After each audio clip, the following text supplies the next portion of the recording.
ये जो क्वेश्चन है, क्वेश्चन नंबर 5 चैप्टर नंबर 1 कक्षा 10 वास्तविक संख्याएं, बहुत ही इंपॉर्टेंट है, बहुत ज़्यादा एग्ज़ाम में बार बार पूछा जाता है।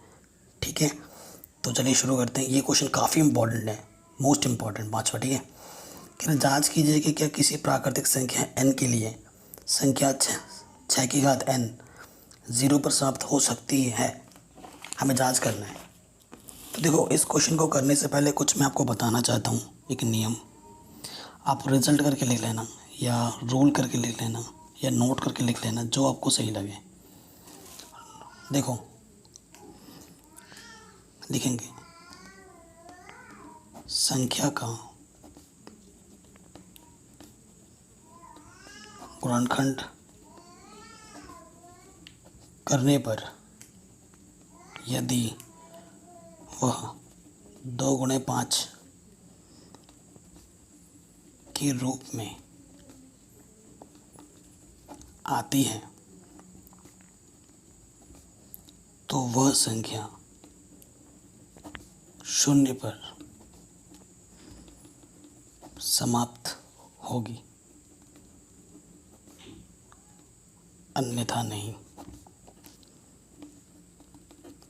ठीक है, किसी भी प्राकृतिक संख्या n के लिए।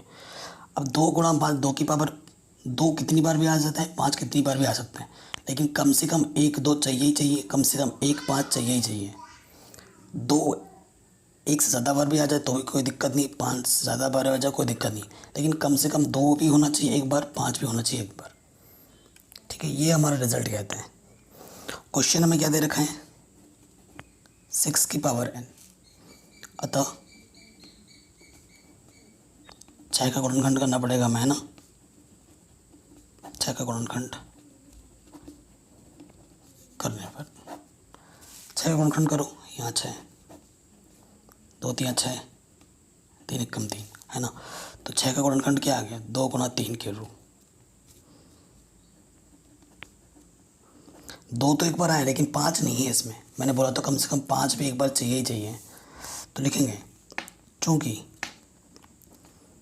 6 का, ऐसे ही कोई भी संख्या आ जाए आपको यही नियम लगाना है। ठीक है, 6 का गुणनखंड करने पर यह 2 गुणे 5 के रूप का नहीं है, अतः यह कभी 0 पर समाप्त नहीं होगी। बस इतना सा काम था।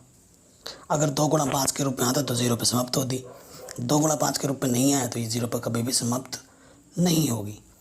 आपके मन में एक और प्रश्न आ सकता है कि सर हमने गुणनखंड किया, 2 भी आया 5 भी आया और सपोज करो 3 भी आ गया, तब भी क्या समाप्त होगी मेरा? तो आपका उत्तर होगा हाँ, तब भी समाप्त होगी 0 पर। देखो, 2 और 5 होने चाहिए, उसके अलावा 3 7 10 दुनियादारी कुछ भी आ जाए गुणे में, उससे मेरे को लेना देना नहीं है। मेरा मतलब है कि 2 गुणा 5 आ रहा है या नहीं आ रहा है। अगर आ रहा है तो समाप्त होगी 0 पर, अगर नहीं आ रहा है तो समाप्त नहीं होगी 0 पर। ठीक है, तो ये इसका आंसर होगा, आपको समझ में ज़रूर आया होगा। अगला क्वेश्चन है 6ठा, ये भी इम्पोर्टेंट है।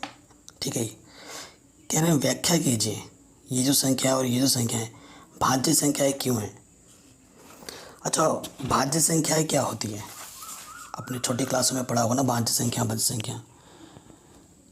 देखो, भाज्य संख्या जो होती है ना, उसकी 2 या 2 से ज़्यादा गुणनखंड होते हैं। उसके 2 कितने गुणनखंड होते हैं, 2 या से ज़्यादा। भाज्य संख्याओं के जो गुणनखंड होते हैं 2 या 2 से ज़्यादा गुणनखंड होते हैं। जैसे मैंने एक संख्या लिख दी 4, तो ये भाज्य संख्या। देखो, काटूंगा 2 दूनी 4, 2 एकम 2, तो मतलब 4 किस किस संख्या से भाग जाएगा, 2 से भी भाग चला जाएगा, 2 दूनी 4 पूरा पूरा कट जाएगा, और 4 से भी जाएगा, 4 एकम 4। तो कम से कम 2 तो है ना, 2 तो चाहिए ही, 2 से ज़्यादा भी हो सकते हैं। जैसे मैंने एक संख्या लिख लिया 12, ये किससे कटेगा, 2 से कटेगा, 3 से कटेगा, 4 से कटेगा, 6 से कटेगा और 12 से भी कटेगा। तो इसके 2 से ज़्यादा गुणनखंड आ गए, है ना। तो ऐसी संख्या जिनके 2 या 2 से ज़्यादा गुणनखंड होते हैं तो वो संख्या क्या कहलाती है, भाज्य संख्याएं। जैसे मैंने एक संख्या लिख दी 2, तो ये अभाज्य है क्योंकि सिर्फ 2 से ही कटेगा और किससे नहीं कटता ना। यहाँ पर मैंने लिखा ना भाज्य संख्या, 2 या 2 से ज़्यादा लिखना, 2 भी नहीं, 2 से ज़्यादा, क्योंकि हर एक संख्या का गुणनखंड 1 भी होता है, हर एक संख्या का गुणनखंड 1 भी होता है ना, क्योंकि 2 से भी कटेगा और 1 से भी कटेगा। तो सही यही रूप होगा कि 2 से ज़्यादा, क्योंकि 1 भी उसका गुण आता है ना। हर एक संख्या 1 से विभाजित होती है तो 1 को काउंट नहीं किया जाता है। ओके, तो ये चीज़ आ गई हमारे समझ में। अब इस कॉन्सेप्ट को जानने के बाद आ जाते हैं क्वेश्चन नंबर 6 में। क्वेश्चन नंबर 6 में हमारे पास 7 गुणा 11 गुणा 13 प्लस के 13। ठीक है, अगर मैं इस संख्या का 2 गुणनखंड दिखा दूं, जैसे मैंने 4 को लिख सकता हूँ 2 गुणा 2, है ना, 2 या 2 से ज़्यादा फैक्टर के रूप में दिखा देता हूँ, तो वो संख्याएं हो जाती है हमारी भाज्य संख्याएं। अगर इसको भी मैं उसी रूप में कर देता हूँ 2 संख्याओं के गुणनफल के रूप में या 3 संख्याओं के गुणनफल के रूप में, तो ये संख्या भी क्या हो जाएगी, भाज्य हो जाएगी। तो देखो यहाँ से क्या कॉमन है, दोनों में से 13 कॉमन का मतलब जिस संख्या का दोनों में भाग चला जाए उसे बाहर निकाल दो। 13 गुणा में बाहर निकालेंगे तो ये 2 संख्या बचेंगी, 7 गुणा 11। जब कोई संख्या पूरी की पूरी बाहर आ जाती है तो वहाँ पर 1 बचता है, क्योंकि 13 एकम 13। ठीक है, 13 इसके बीच का संबंध क्या होता है, गुणा। 11 7 77 प्लस 1। तो देखो इस संख्याओं को मैंने 2 संख्याओं के गुणनफल के रूप में दिखा दिया है। 2 संख्याओं का गुणनफल है, अतः यह भाज्य संख्या है। ठीक है, आपने इस नंबर को 2 संख्याओं के गुणनफल के रूप में दिखा दिया तो ये क्या होगा, भाज्य होगा।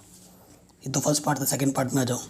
इसी के जो दूसरा नंबर दे रखा है ये 7 गुणा 6 गुणा 5 गुणा 4 गुणा 3 गुणा 2 प्लस 5 ये है। तो यहाँ पर भी 5 है, यहाँ पर भी 5 है, उभयनिष्ठ है। बाहर निकालो, यहाँ से क्या बचा, 7 गुणा 6 गुणा 4 गुणा 3 गुणा 2 भाग उभयनिष्ठ निकालो तो यहाँ 1 बचेगा, 5 एकम 5। ठीक, अब 5 तो यहाँ आ गया, 7 छंग 42 7 या 12 दूनी 24 1, ये 5। अब इधर कुछ हल करोगे तो एक संख्या आएगी आपको, यहाँ पर एक संख्या मिलेगी आपको। तो इस संख्याओं को भी आपने क्या दिखा दिया, 2 संख्याओं के गुणनफल के रूप में दिखा दिया। तो ये बात भी आपकी सही हो जाएगी। तो हल कर लेना, मैं थोड़ा कर देता हूँ यहाँ पर। 4 दूनी 8 चचक को 16 2 दूनी 4 2 चौके 8। ठीक है, ये हो गया और ये हो जाएगा। तो इस संख्या को मैंने 2 संख्या के गुणनफल के रूप में दिखा दिया, अर्थात ये भी क्या होगी, भाज्य संख्या होगी।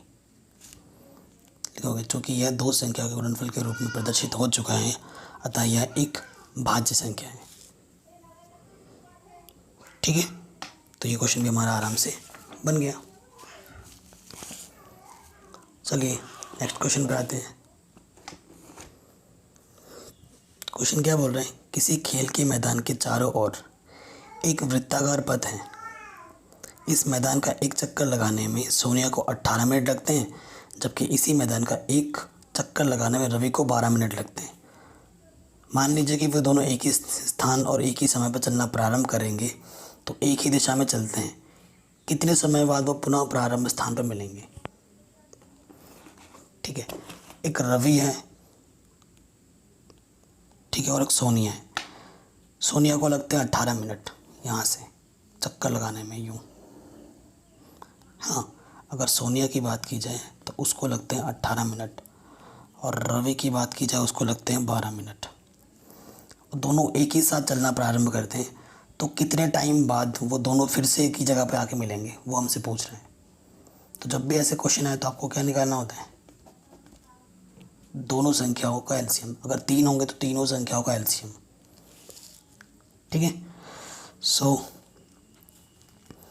18 और 12 का क्या निकाल दो? एलसीएम गुणनखंड विधि से। 2 नंबर 18, 3 तिया 9, 3 एकम 3, 2 छंग 12, 2 तिया 6, 3 एकम 3। तो 18 को मैं लिख सकता हूँ 2, 3 की घात 2। 12 को लिख सकता हूँ मैं 2 की घात 2, 3 की घात 1। एलसीएम लॉसअपर निकालने के लिए क्या करते हैं? जो अधिकतम घात है उसको लिखा जाता है। 2 की घात 2 आ जाएगा। इसमें 3 की अधिकतम घात कितनी है? 3 की घात 2 ही आ जाएगा। 2 3 4, 3 3 9, 9 चौको 36। तो 36 मिनट बाद वो पुनः उसी स्थान पर मिलेंगे। ये इसका उत्तर हो जाएगा। ठीक है। आशा करता हूँ ये क्वेश्चन आपको समझ में ज़रूर आए होंगे। बाकी चैप्टर पे मैंने करा रखे हैं जिसकी लिंक्स मिल जाएगी आपको डिस्क्रिप्शन पे।